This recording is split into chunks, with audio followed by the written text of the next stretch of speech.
Assalamualaikum warahmatullahi wabarakatuh. Alhamdulillah rabbil alamin wassalatu wassalamu ala asyrafil anbiya'i wal mursalin sayyidina Muhammad wa ala alihi wa sahbihi ajma'in. Rabbi shrah li sadri wa yassir li amri wa hlul 'uqdatam min lisani yafqahu qawli amma ba'du.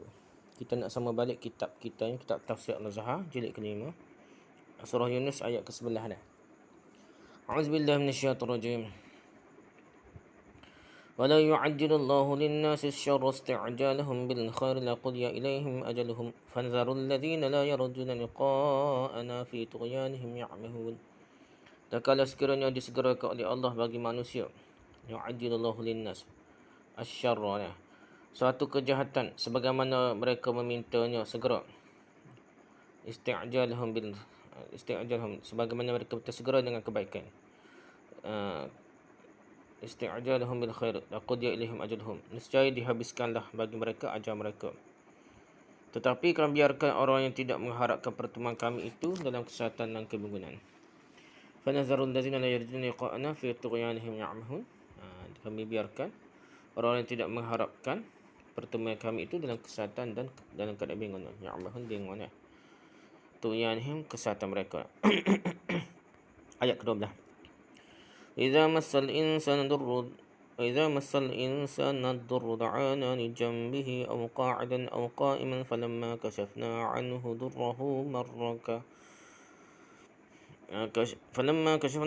ضره مر كأن لم يدعنا إلى ضر مسه كذلك زين للمسرفين ما كانوا يعملون. Tak apabila menyentuh pada manusia suatu kesusahan. Wa idza masal insana dhurru. Bila menyentuh pada manusia suatu kesusahan, ad-dhurru, dia pun berdoa kepada kami, da'ana, sedang berbaring ataupun duduk atau berdiri, li jambihi au qa'idin au qa'ima, sama ada berbaring ataupun duduk atau berdiri. Falamma kashafna anhu, tapi tak kala telah kami lepaskan anhu durrahu, lepaskan daripadanya kesusahannya itu, marra ka'allam yad'una ila dhurri massah, dia pun pergi seakan-akan dia tidak pernah berdoa kepada kami,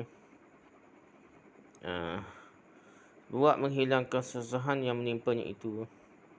Ka'allam yad'una ila dhurri massah, seperti itulah disanjung-sanjungkan bagi orang yang melanggar batasan apa yang mereka kerjakan. Kata likuzanil musrifina maka ya'min, itulah dihiasi bagi orang melampau tu, apa yang mereka lakukan. Seperti itulah disanjung-sanjungkan bagi orang yang melanggar batas apa yang mereka kerjakan. Ayat ke-13. وَلَقَدْ أَهْلَكْنَا الْقُرُونَ مِنْ قَبْلِكُمْ لَمَّا ظَلَمُوا وَجَاءَتْهُمْ رُسُلُهُم بِالْبَيِّنَاتِ وَمَا كَانُوا لِيُؤْمِنُوا كَذَلِكَ نَجْزِي الْقَوْمَ الْمُجْرِمِينَ. Dan sesungguhnya telah kami binasakan beberapa kurun dari sebelum kamu setelah mereka zalim. Ahlaknal quruna min qablikum lamma zalamu. Dan telah datang kepada mereka rasul-rasul mereka, waja'atuhum rusuluhum, dengan penjelasan-penjelasan bil bayinat, tetapi tidaklah mereka mahu percaya. Wa ma kanu yu'minu, demikianlah kami ganjari kaum derhaka. Kadzalika najzil qauman mujrimin. Ayat ke-14. Summa ja'alnakum khala'ifa fil ardi min ba'dihim linanzura kaifa ta'malun. Kemudian itu kami jadikan kaum pengganti-pengganti. Khala'if, pengganti fil ard, di muka bumi. Min ba'dihim, sesudah mereka itu. Linanzura kaifa ta'malun, supaya kami memandangi betapa kamu beramal. Kaifa ta'malun, bagaimana kamu beramal. Jadi poin tajuk kita ni sesak dan bingung lah. Ini lah tajuk poin penting lah bagi Dr. Hamka ni. Setelah Tuhan menerangkan perbandingan siksaan buat orang-orang kafir dengan nikmat kurniaan syurga yang akan diterima oleh orang-orang beriman, maka sekarang datanglah pula ayat selanjutnya menerangkan penerimaan sesetengah manusia atau seorang rasul. Mereka ingkar, tidak mahu menerimanya. Kalau diancam dengan azab, mereka minta, mana azab itu? Bawalah kemari. Bawa kemari sekarang juga. Kerana mereka tidak mahu percaya, agah sombong, takabur. Dan kalau sekiranya disegerakan oleh Allah kepada manusia suatu kejahatan sebagaimana mereka memintanya segera dengan kebaikan, nescaya dihabiskanlah bagi mereka ajal mereka. Pangkal ayat sebelah, memula ayat sebelah lah dah. Permula ayat sebelah. Perangai setengah manusia itu ialah meminta bukti sekarang juga. Nak lolo kita kata, nak segera lah. Kalau orang derhaka pada Tuhan dikatakan akan diazab, mereka akan berkata, mana dia azab itu? Kita mahu lihat sekarang juga. Kalau dikatakan bahawa orang yang taat tunduk kepada kebenaran akan mendapatkan nikmat, mereka akan berkata, mana dia nikmat itu? Kami akan melihat buktinya kini juga. Nak lolo dah. Segera lah. Kaum musyrikin di Mekah pada waktu itu banyak yang menentang sedemikian lah. Cara menentang Nabi tu gitu cara dia lah. Dan di dalam segala zaman pun banyak terdapat orang yang sedemikian. Kata mereka, si fulan itu tidak pernah mengerjakan agama. Namun dia kaya raya juga dah. Dah, orang kaya Rasulullah dah. Tipu orang kaya-kaya dah. Skim cepat kaya dah. Si Ani itu tekun beragama, hidupnya melarat juga. Skim betul dah cara agama dah. Kata mereka pula, agama selalu mengajarkan masuk syurga kalau taat. Masuk neraka kalau derhaka, padahal syurga neraka itu adalah hari depan yang belum tentu jadi ke tak jadi lah. Mereka ragu lah. Agak benda tak tahu bila. Yolok ke tak dah. Syurga ke tak dah. Ayah P pengaku pengikut dia. Ngaku masuk syurga belakang dah. Habis pengikut dia percaya. Boleh Ayah P masuk mereka dalam syurga dah. Dan apalah dah. Dia kata gitu juga agama Islam tu pun ajar Ayah P. Benda tak tahu mana lagi lah. Baik kejar syurga dunia dah. Apakah Tuhan tidak sanggup mendatangkan azab sekarang juga? Dia mereka ugut tu, ugut Nabi dah. Atau apakah Tuhan tidak berupaya mendatangkan kebaikan secepat mungkin juga? Ayat ini telah memberikan jawapan kalau sekiranya kehendak manusia yang seperti itu diperturutkan. Jadi timpakan kepada mereka kejahatan, kehancuran, sebagaimana yang timpakan kepada umat-umat yang dahulu dalam sekelip mata saja. Nescaya habislah ajar mereka di saat itu juga. Mereka tidak ada lagi di permukaan bumi sehingga yang menyambut agama ini tidak ada lagi. Padahal Nabi Muhammad SAW sebagai Nabi akhir zaman adalah rahmat untuk seluruh alam, rahmatul lil alamin, dan agama yang dibawanya sebagai lanjutan anjaran Nabi-Nabi yang telah lalu. Ialah untuk dipakai oleh manusia turun-temurun sampai kiamat lah. Maka bila sekiranya permintaan kaum musyrikin jahiliah Quraisy yang ingkar itu dikabulkan sekarang juga, secepat-cepatnya Tuhan menurunkan malapetaka untuk mereka sehingga mereka hancur musnah, celebur musnah. Tentu tidak ada lagi keturunan yang akan menyambut ajaran agama ini dan melanjutkan menyebarkannya kepada seluruh dunia. Tetapi kami biarkan orang tidak mengharapkan pertemuan kami itu dalam kesihatan, dalam keadaan bingung. Dia pun nak kata tak percaya, pun nak percaya, bingung gitu lah. Ujung ayat sebelah ni. Mereka diazab juga tetapi bukan dengan azab kemusnahan, tetapi dengan azab kebingungan kerana jalan yang telah tersesat. Hidup tak tentera, jiwa tak tenang, tak serabut dah. Hidup tak sana menghastakan sarung, berputar di sana di sini, di sana saja dah, ke sana, dari sana ke sini saja gitulah. Sebab sebagaimana di ayat-ayat di atas tadi, kalau orang telah beriman, nescaya dia percaya bahawa akan datang masanya dia bertemu dengan Tuhan untuk mempertanggungjawabkan amalnya selama dalam dunia ini. Bagaimana orang tidak mahu menerima kepercayaan itu? Mereka menjadi kebingungan kerana tidak tentu ke mana hidup akan diarahkan. Mereka mempertahankan soal yang telah lapuk atau menegakkan benang yang telah basah. Mereka teruskan juga pekerjaan menentang Rasul dan menghambat perkembangan Islam. Namun Islam dihambat, bertambah berkembang. Dan Nabi sendiri bertambah diperangi, bertambah menang pula. Sehinggalah mereka semakin bingung. Kerana jalan telah tersesat, mereka menjadi bingung. Alangkah tepatnya ungkapan itu. Sebab mereka menemui jalan yang buntu. Akan terus mereka takut hilang. Mereka takut hilang sebab jalan di muka mereka telah sama. Mereka sebagai Islam ni.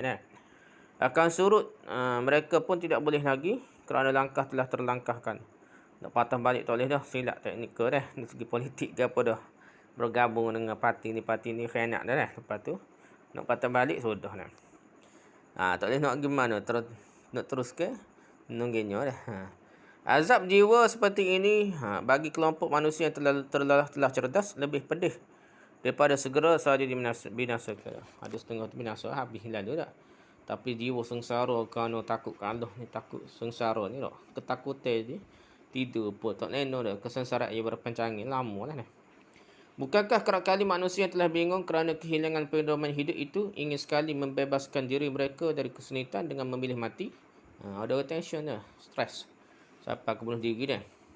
Macam-macam lah penyanyi Korea gapo dah. Dah. Van Dang gapo kata. Jadi mati juga dah. Siapa bunuh diri sendiri dah. Stres. Jadi dia ni siapa tahap bingung dah. Hilaf pedoman hidup. Dia deki pula kalau orang lain menang dah. Sengsara. Bukankah banyak orang yang membunuh diri itu ialah kerana hendak membebaskan diri dari kebingungannya? Dia stres gitu dah. Kesengsaraan dia lama stres dah. Dan bila menyentuh kepada manusia suatu kesusahan, dia pun berdoa kepada kami sedang berbaring ataupun duduk ataupun berdiri. Pangkat ayat 12. Ayat ini masih berhubungan dengan ayat yang sebelumnya. Dia membayangkan tabiat perangai manusia. Dengan sombong dan bangga mereka menentang Nabi Allah. Cuba datangkanlah tanda bukti kekuasaan Allah. Mengazab kami sekarang juga. Ugut. Ancen suruh beri azab lah tu dah. Dan kalau mereka ada nikmat kurnia atas yang taat, cuba lekaskanlah.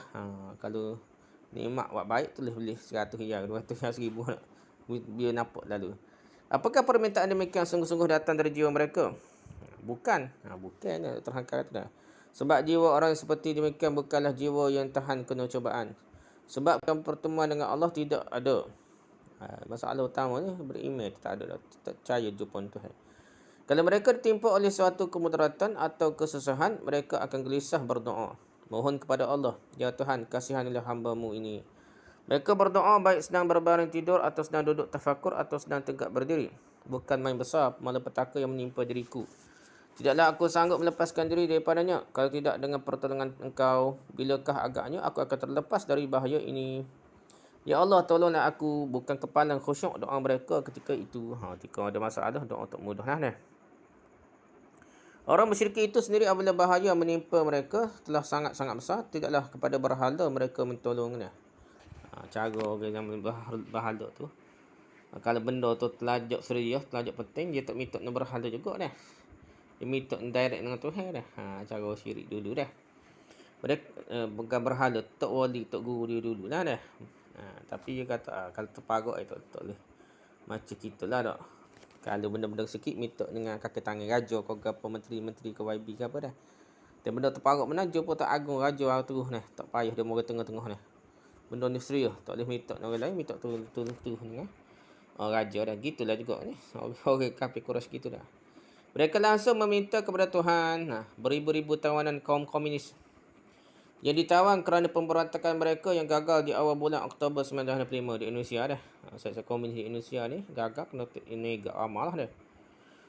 Sesampai dalam penjara banyak yang kembali sembahyang dan berdoa. Dia kena igak dia tunggu mati ya. Pakat semai pakat doa pula dah. Komunis dulu dah. Kerana memang dulunya mereka orang Islam juga dulu dah, lepas jadi komunis tak semaya baik dah. Malah ada yang percaya kepada jimat untuk menangkal bahaya. Ada pula hak je ni. Bukan semaya baik duk cara ke tangkal lah. Tangkal Islamik ke apa lah dak. Tangkal bosebeh lah. Apa kai kokah lah ke apa dah.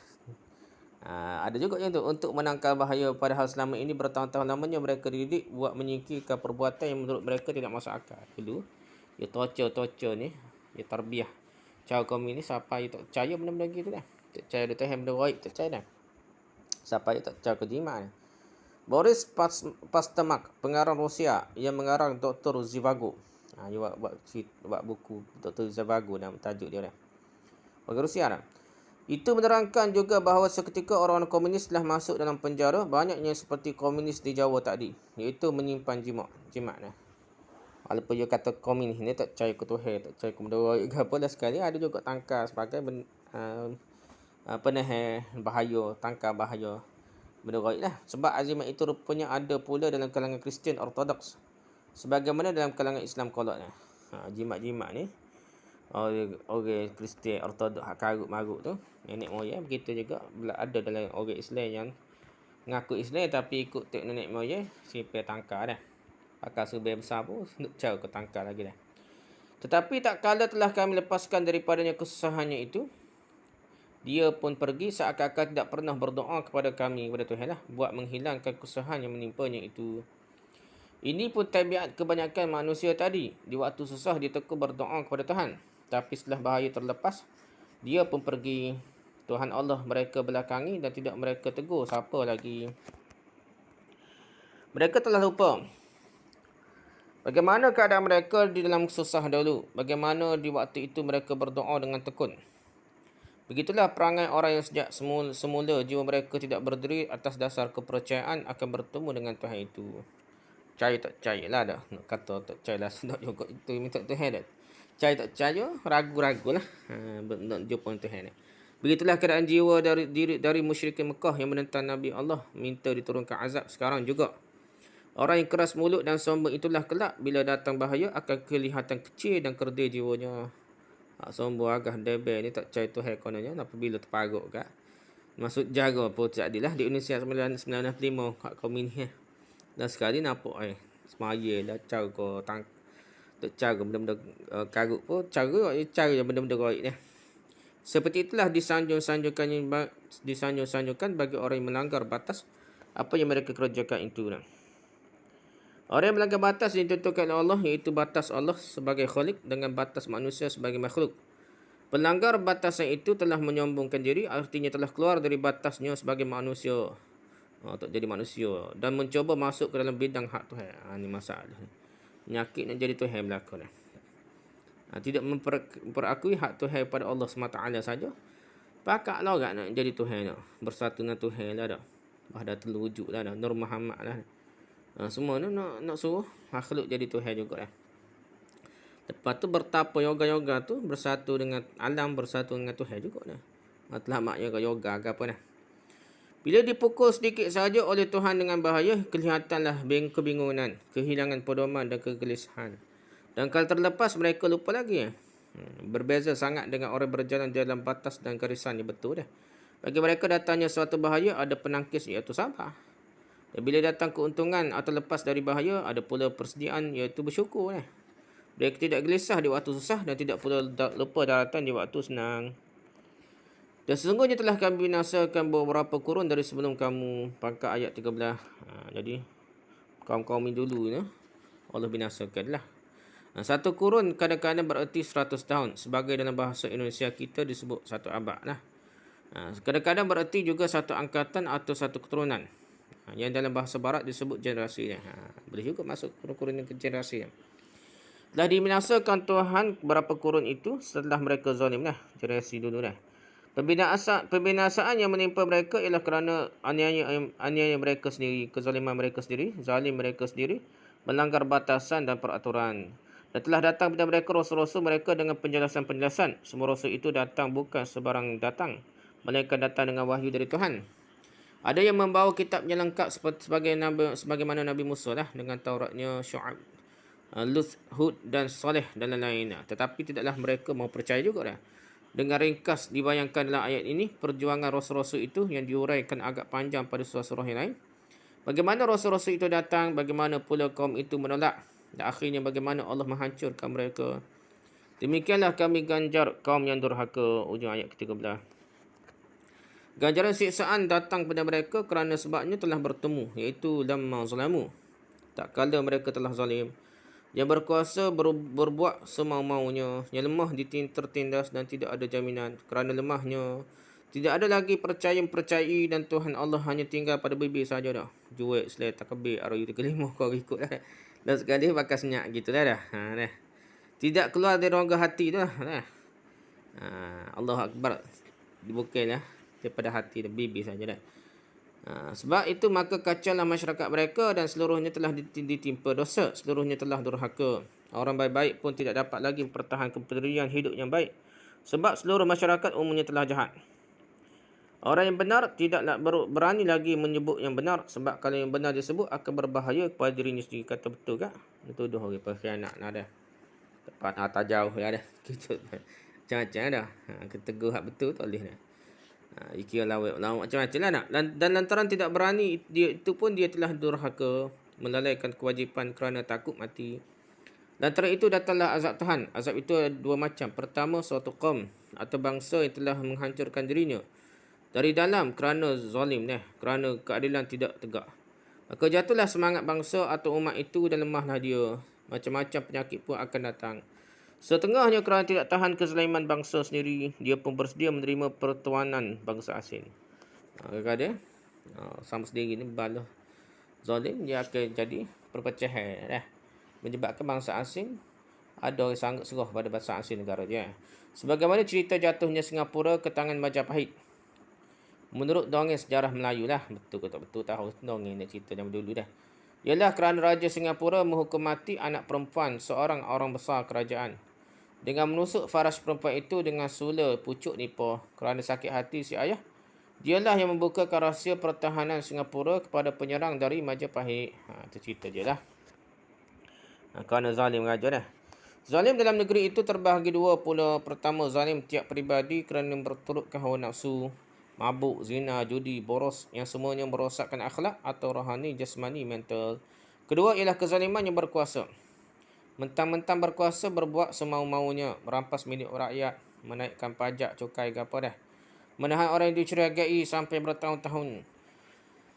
Curiga dah, bukan betul salah lagi. Curiga dan bertahun-tahun dalam jauh. Dengan tidak tentu ujung pangkalnya. Dendam tidak habis-habis. Sehingga rasa bencilah yang tumbuh daripada rakyat kepada pemerintahnya. Dan dia tersenyum menyatakan simpati hanyalah kerana takut ditembak saja dah. Rakyat pun lolok simpati dah. Allah Akbar juga. Padahal takut je, lepas ni jaga lah dia. Inilah dia ragam dari sebab kehancuran satu umat. Ini banyak bertemu dalam riwayat Fir'aun di Mesir. Cerita panjang bila Quran sebut pasal Fir'aun lah, jadi zalim gitu dah. Yang kedua ialah azab yang banyak diterangkan dalam Quran itu, iaitu umat yang dimusnahkan kerana menentang ajaran Rasul yang dikirimkan Tuhan kepada mereka. Rasul itu semua telah datang dengan berbagai-bagai penjelasan, kadang-kadang dengan mukjizat, namun mereka tidak juga mahu beriman. Kemudian itu kami jadikan kamu pengganti-pengganti di bumi ini sesudah mereka. Pangkat 14. Turunnya ayat ini pada mulanya tentu kepada penduduk Mekah. Sebab kepada mereka lah mulanya Tuhan mengutus Rasulnya Muhammad SAW. Maka dia peringatkanlah pada mereka itu bahawasanya setelah umat-umat terdahulu itu kerana durhaka, kerana zalim telah binasa. Sekarang kamu pula ditimbulkan Tuhan dari sisa yang tinggal dari umat yang telah binasa itu dah. Kamu boleh melanjutkan hidup dan telah berkembang biak pula khalaif. Artinya pengganti-pengganti atau penyambung-penyambung dari umat yang dahulu itu. Buat melanjutkan hidup manusia dalam bumi ini. Dan telah diutus pula kepada kamu seorang Rasul iaitu Muhammad SAW. Supaya kami pandangi betapa kamu beramal. Supaya nak tengoklah beramal setang mana. Ujung ayat 14. Maksudnya hendaknya lah pengalaman dari umat-umat yang telah kamu gantikan itu kamu jadikan perbandingan dan iktibar. Orang zaman dulu kena azab. Kena bala dah. Sebabnya lawa perintah Tuhan. Nah, begitu juga kalau kita tak ambil pengajaran kat bodoh alik kita lah. Maka Tuhan akan melihat bagaimana caranya kamu melanjutkan hidup sebagai pengganti dan pelanjut tugas umat manusia. Apakah kamu akan memilih jalan yang salah sebagai umat yang telah binasa itu juga? Ataukah kamu akan terima ajaran Tuhan dengan baik? Kadang-kadang timbul rasa tidak puas kita dengan tafsir-tafsir yang lama-lama dah. Apabila mereka mentafsirkan ayat-ayat seperti ini, masalah kalau kita rujuk tafsir-tafsir lama tu, ya, kona jauh lah nak. Dengan cepat saja dikatakan bahawa ayat ini turun untuk orang Quraisy yang menentang Nabi Muhammad SAW saja. Sebab ayat ini turun di Mekah. Padahal orang Quraisy atau musyrikin hanya sebab saja bagi turunnya ayat. Asbabun nuzul saja. Sedangkan ayat ini selanjutnya akan menjadi pedoman bagi umat Muhammad sendiri sepanjang masa. Bukan untuk Mekah saja. Umat yang telah mengakui Muhammad sebagai Rasulnya dan Islam sebagai agamanya. Ayat ini bukan lagi buat Quraisy, melainkan buat kita umat Muhammad SAW. Asbabun nuzul tu boleh dah untuk ambil pengajaran. Tapi kena pasal kita kata dah. Kita ni umat zaman moden pun kena kait dengan Quran tersebut dah. Kita ini adalah khalaif, pengganti-pengganti dari umat yang telah lalu. Dan umat Islam yang datang di belakang adalah khalaif dari umat Islam yang terdahulu. Kurun kadang-kadang bererti 100 tahun. Dan kadang-kadang bererti 1 generasi. Kita telah melalui 14 kurun atau abad sampai sekarang. Bukan sedikit suka duka riwayat dan tarikh yang telah ditempuh dan dijalankan oleh kurun demi kurun Islam. Kita sudah pernah mencapai jaya, tetapi pun pernah meluncur turun pernah. Siapa kena jajah Beberapa kerajaan pernah naik dan beberapa kerajaan pernah runtuh. Jatuhnya susunan Khulafa Rasyidin yang masih dekat pada contoh teladan Rasulullah SAW adalah kerana kekuasaan direbut oleh Muawiyah. Ini lagi masalah dah. Ni cerita tak betul, cerita sirah ni walaupun Dr. Hamka ni orang hebat dah sirah, tapi dia tidak kaji segi sanad riwayat. Dia ambil daripada kitab Tarikh Al-Umam wal Muluk, Tarikh Tabari dah. Tabaqat Ibn Sa'ad ke apa. Nah. Kitab-kitab sirah ni ketapih, kata tapih kan gitulah. Bukan Muawiyah ambil kuasa daripada Ali rampah khalifah dia. Muawiyah cuma ni tidak bai'ah lagi kerana tidak ditangkap pembunuh-pembunuh Osman tu, jadi dia tak bai'ah lagi tu dah. Tu jadi krisis apa perkara. Orang Islam sendiri dia kata yang menukar pilihan bersama kepada sistem keturunan. Adakah Muawiyah keturunan? Tak betul juga dah. Yazid tu ya, lepas tu tidak keturunan pun. Tidak betul keturunan Muawiyah ni, anak cucu dia. Kadang-kadang pergi kot jauh sikit. Nah, tidak kait dengan keturunan dia. Bukan pun aja kita learn ni, anak cucu sungguh dah. Dari republik menjadi kerajaan dinasti itu pendapat dia lah. Sirah dah. Muawiyah menurut ungkapan sekarang ialah seorang ambitious yang brilian. Itulah tu dia sirah. Daripada banyakkan ni peraih-peraih Syiah. Jatuhnya kerajaan Bani Umayyah ialah kerana kuasa direbut oleh Bani Abbas. Jatuhnya kerajaan Bani Abbas yang telah memegang kekuasaan selama 500 tahun adalah kerana datangnya serangan bangsa Mongol yang dahsyat pada tahun 256 Hijriah atau 1286 Masehi. Kemudian dari itu boleh dikatakan tidak ada lagi satu kerajaan pusat kesatuan umat Islam yang betul-betul. Bahkan Bani Abbas sendiri pun sebelum jatuhnya, kerana serangan Mongol bukan lagi lambang kesatuan umat Islam sebagai dipusakakan oleh Nabi Muhammad SAW. Pernah satu waktu berdiri 3 kerajaan besar, yang ketiga-tiganya sama-sama mendakwakan dirinya pemegang khalifah. Dan kepala kerajaan disebutkan Amirul Mukminin belaka dah, iaitu Bani Abbas di Baghdad, Iraq dah. Fatimiyah Syiah di Mesir, kerajaan Syiah di Mesir di Mesir. Dan Bani Umayyah di Cordoba dah, di Andalusia. Masa tu dah. Ada 3 dah. Lepas tu ada pulak kerajaan, lepas tu pecah pulak dah. Safawi pada juga dia. Di Iran, tapi hak ni peringkat awal ni, hak ni lah 3 ni lah. Jadi bunyi kerajaan Islam pun pecah 3 kerajaan besar dah. Tak jadi satu khalifah ni lah. Semua tu mengaku khalifah belaka dah.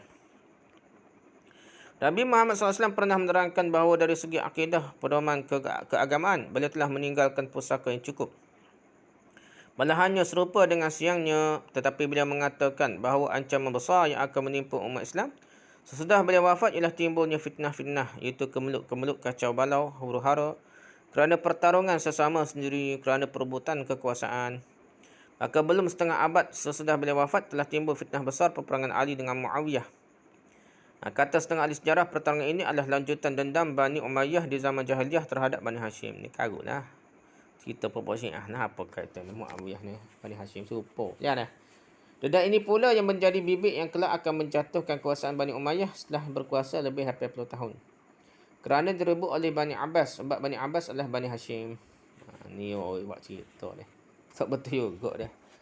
Dalam halaman sejarah, Islam berkembang terus memenuhi dunia ini. Tidak pernah terhenti jalannya. Tetapi ada kerajaan yang naik dan ada yang jatuh. Hujung ayat yang tengah kita tafsirkan ini menyatakan bahawa Tuhan hendak melihat bagaimana kamu beramal. Antara itu, maka hujung ayat ini mengandung suatu ilmu yang penting dalam mengkaji naiknya suatu kerajaan atau jatuhnya satu kerajaan, semaraknya suatu bangsa atau murahnya suatu bangsa. Hujung ayat ini menyuruh kita belajar filsafah sejarah dan ilmu kemasyarakatan sosiologi.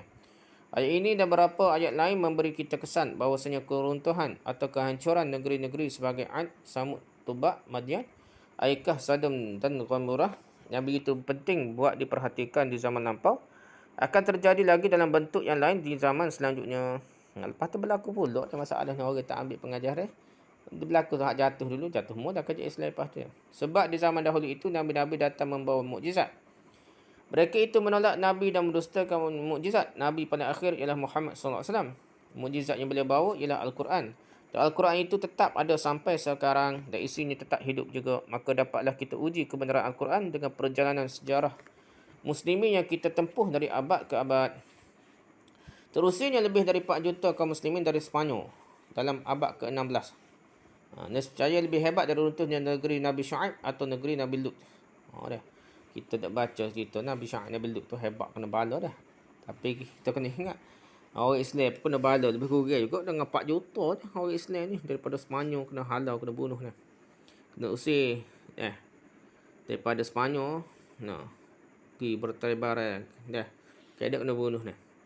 Kalah dia kepada Sepanyol dah. Di zaman sekarang berdirilah negara Israel kepunyaan Yahudi dengan bantuan kerajaan-kerajaan besar barat di tengah-tengah pusat kebudayaan orang Arab. Tengah-tengah negara Arab lah ni. Posting ni. Dan di antara keduanya itu pernah pukul rata 300 tahun. 3/4 dari wilayah negeri Islam jatuh jadi jajahannya. Ini semuanya lebih hebat daripada hilang dan runtuhnya negeri Nabi Saleh. Dan kita baca Nabi Saleh tak nampak kita. Kita kena ingat orang Islam pun kalau perangai lebih kurang umat Nabi Saleh jadi macam umat Nabi Saleh.